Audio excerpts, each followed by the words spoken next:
veut nous relever et nous faire vivre. Lui, le Christ ressuscité. Amen.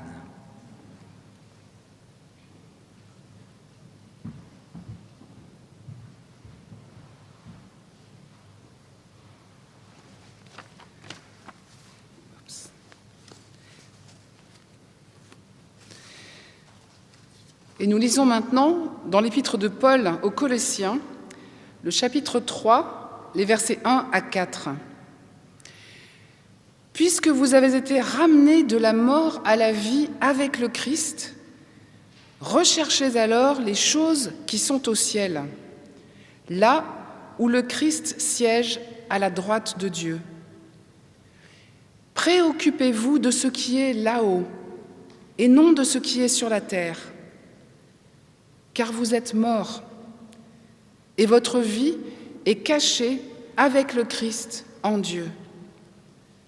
Votre véritable vie, c'est le Christ. Quand il paraîtra, alors vous paraîtrez aussi avec lui, en participant à sa gloire. » Amen.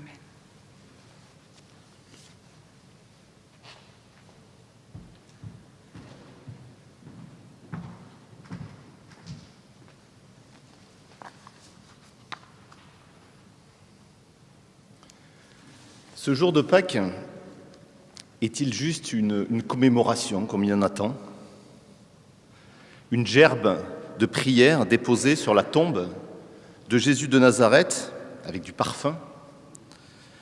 Un moment de recueillement, et puis on reprend ses occupations, comme si de rien n'était, en essayant de faire au mieux, en essayant de vivre le moins mal possible, dans le temps qui nous est donné. Oui, on pourrait vivre Pâques comme si c'était une simple commémoration. S'arrêter un moment, comme les femmes devant ce tombeau où Jésus fut déposé avec tous les espoirs qu'il avait suscités, toutes ses promesses, tous ces nouveaux horizons qu'il avait ouverts et qui avaient fait battre le cœur de ses disciples.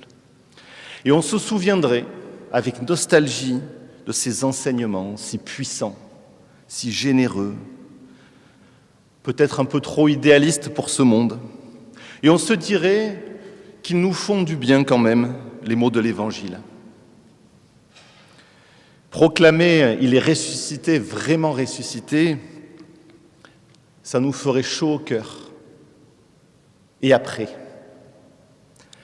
Si après avoir prié, chanté, écouté, nous retrouvons les mêmes impasses, les mêmes pierres roulées devant nous, obstruant nos perspectives, le même avenir incertain, les mêmes pronostics pessimistes, etc., dans ce monde que nous avons abîmé et qui se meurt.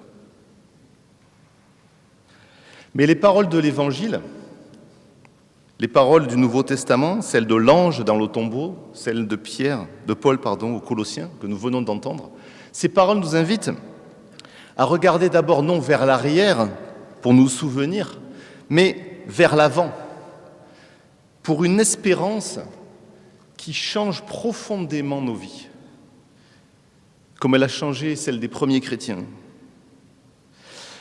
La parole de Dieu nous invite ce matin à porter ensemble nos regards plus loin et même plus haut, au-delà du tombeau où Christ n'est plus, et vers les lieux célestes où il règne désormais. Vous cherchez Jésus le Nazaréen, le crucifié, dit l'ange. Il s'est réveillé, il n'est pas ici, dans la tombe. Allez dire à ses disciples et à Pierre qu'il vous précède en Galilée, c'est là que vous le verrez, comme il vous l'a dit. Recherchez les choses qui sont au ciel, écrit Paul, là où le Christ siège à la droite de Dieu. Vous êtes morts et votre vie véritable, c'est le Christ. Alors oui, ce matin, nous sommes invités à croire à nouveau que Jésus-Christ n'est plus dans le tombeau, qu'il est vraiment ressuscité, qu'il règne maintenant sur toute la création. Pâques nous invite à croire cela pour que nos vies en soient profondément changées. réorienter. C'est vrai que ce décalage entre ces glorieuses affirmations et la réalité de nos vies interroge. Comme se sont interrogés certainement les chrétiens de Colosse à qui Paul a dépeint toute la grandeur du Christ et qui pourtant continuent à vivre au quotidien les mêmes difficultés, les mêmes tensions, un peu marginaux dans une société où ils sont les seuls à croire dans ce Jésus. Où est-il, ce Christ ressuscité, dans ces réalités-là? Et que dire de nos réalités, bien sûr? Je ne m'étendrai pas sur la description. Que dire de cette situation, de cette crise? Où est l'espérance de la résurrection? Dans ce temps où une bonne partie des Français, nous dit-on, a perdu tout espoir, toute perspective d'avenir. Alors si Jésus est vraiment ressuscité, qu'est-ce que ça change pour le monde d'aujourd'hui? Et qu'est-ce que ça changera demain et après-demain, là où nous serons, là où nous travaillerons, là où nous vivrons? Cet événement qui donne tout son sens à notre foi, comme l'explique Paul aux Corinthiens, cet événement nous permet de reporter un regard d'espérance sur ce monde et d'y vivre différemment, comme nous venons de le chanter. Parce que Christ a vaincu la mort, il est possible d'espérer, et d'espérer au-delà de toutes les impasses, au-delà de toutes les tombes de ce monde, au-delà même du rayon des 10 kilomètres de notre vie. D'autant que Jésus n'est pas seulement revenu à la vie, comme Lazare avant lui, pour mourir à nouveau. Jésus s'est réveillé à une nouvelle vie, la vie du monde à venir, la vie éternelle, la vie de cette nouvelle création dont nous attendons l'établissement lorsqu'il reviendra. Et comme le dit Paul, lorsque nous régnerons avec lui. Jésus est ressuscité et quelque chose de radicalement nouveau s'est produit dans ce monde. Quelque chose de totalement neuf est rentré dans nos vies et nous pouvons vivre de cette nouveauté-là. Paul fonde sa prière pour ses frères à qui il écrit sur cette puissance extraordinaire, dit-il, que Dieu a manifestée avec tant de force lorsqu'il a ressuscité son Fils et qu'il met en œuvre, dit-il, dans nos vies à nous qui croyons. La puissance de la résurrection à l'œuvre dans nos vies, discrètement souvent, mais profondément. Il y a là de quoi ancrer solidement notre espérance. Il est ressuscité, il avait promis à ses disciples de les précéder en Galilée et il a tenu sa promesse. Et de même, il marche avec nous, nous le croyons. Et ce jour de Pâques nous le rappelle, il marche vraiment avec nous dans les circonstances quotidiennes de nos Galilées à nous, de nos vies.